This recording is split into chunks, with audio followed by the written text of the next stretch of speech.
జూబ్లీహిల్స్ ఉప ఎన్నికలో గులాబీ పార్టీ జెండా రెపరెపలాడేలా చేయడంలో తమ లక్ష్యమని బీఆర్ఎస్ వర్కింగ్ ప్రెసిడెంట్ కేటీఆర్ అన్నారు.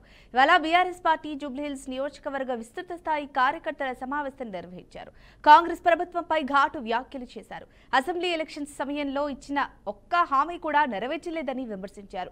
కాంగ్రెస్ బాకీ కార్డు గురించి వివరించారు. అందుకే వారికి బుద్ధి చెప్పేలా జూబ్లీహిల్స్ లో గులాబీ పార్టీని గెలిపించారని కోరారు. ఈ నెల రోజులు మనం చెప్పాల్సింది టీఆర్ఎస్ కార్యకర్తలం కేవలం చేయాల్సిందల్లా ఒక్క పని, నిజం చెప్పాలి. గంతే. ప్రతి ఇంటికి పోవాలి, ప్రతి మనిషిని కలవాలి, నిజం చెప్పాలి. ఒకటే లక్ష్యం, ఒకటే గమ్యం. జూబ్లీహిల్స్ లో గులాబీ జెండా రెపరెపలాడాలనేదే మనందరి గమ్యం. మీరందరినీ కోరేది నేను ఒకటే, దగాబడ్డ ప్రతి బిడ్డకు, కాంగ్రెస్ చేతిలో మోసపోయిన ప్రతి అన్నకు, ప్రతి తమ్ముడికి, ప్రతి చెల్లెకు, ప్రతి అక్కకు కలవాలి. కలిసి ఈ లెక్క చెప్పాలి. ఇది కాంగ్రెస్ ఒక్కొక్క వర్గానికి ఎంతెంత బాకీ పడ్డది, ఈ బాకీ కార్డు విషయంలో ఇంటింటికి, గుండె గుండెకు, మనిషి మనిషికి వాస్తవాలు చెప్పాలి. ఏం చెప్పిండ్రు కాంగ్రెస్ వాళ్ళు? పెద్ద మనుషులుంటే ఇంట్లో ఒక పెద్ద మనిషి పెన్షన్ పొందే పెద్ద మనిషి ఉంటే, ఒక పెద్ద మనిషికి అయితే ఒక అయ్య ఉంటే, ముసలయ్య ఉంటే ఆయనకు 4,000 ఇస్తాం. ముసలమ్మ ఉంటే ముసలమ్మకు కూడా 4,000 ఇస్తాం. ఇప్పుడు కేసీఆర్ గారు 2,000 రూపాయలు ఇస్తే మేము 4,000 రూపాయలు ఇస్తామని చెప్పిండ్రు. మరి 24 నెలలు అయింది. ఎంత బాకీ ఉన్నారు ఆ ముసలమ్మకు, ముసలయ్యకు అని చెప్పి బాకీ కార్డుల రాసినాం. నెలకు 2,000 రూపాయల చొప్పున ఎలక్షన్ జరిగే నాటికి కాంగ్రెస్ పార్టీ రేవంత్ రెడ్డి ఒక్కొక్క ముసలమ్మకు, ఒక్కొక్క ముసలయ్యకు బాకీ ఉన్నది 48,000 రూపాయలు అనే మాట నేను మీకు గుర్తు చేస్తా ఉన్నా.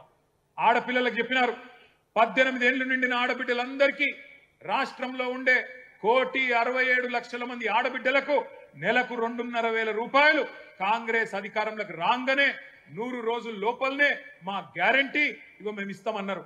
24 నెలలకు 2,500 కూడితే వచ్చినాయి ఒకరికన్నా పైసలు? మహాలక్ష్మి వచ్చిందా? జూబ్లీహిల్స్ లో బీఆర్ఎస్ గెలుపు కేవలం మాగంటి సునీతదే కాదని యావత్తు తెలంగాణదన్నారు మాజీ మంత్రి హరీష్ రావు. హైడ్రా బాధితుల గెలుపు, నిరుద్యోగ యువత గెలుపు అన్నారు.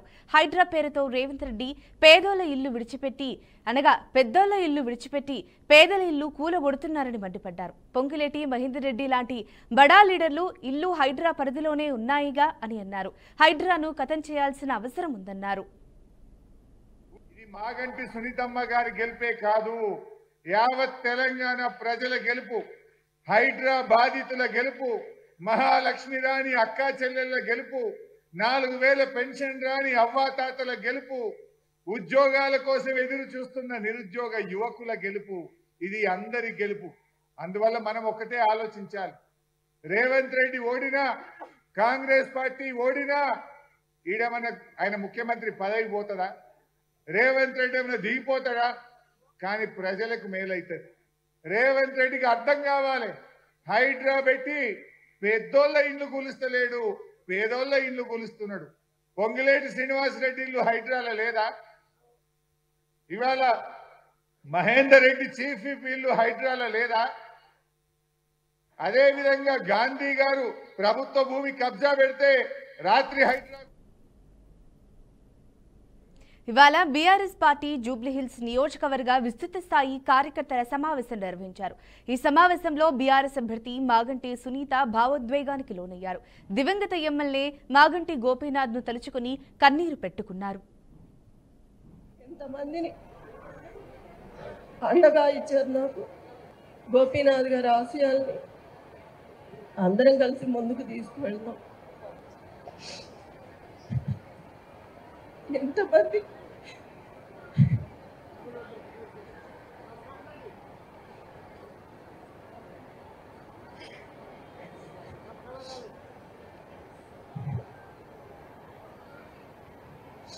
మీ ఇంటి ఆడబిడ్డగా అనుకుని నాతో పాటు అందరూ కలిసి గోపన్న ఆశయాలు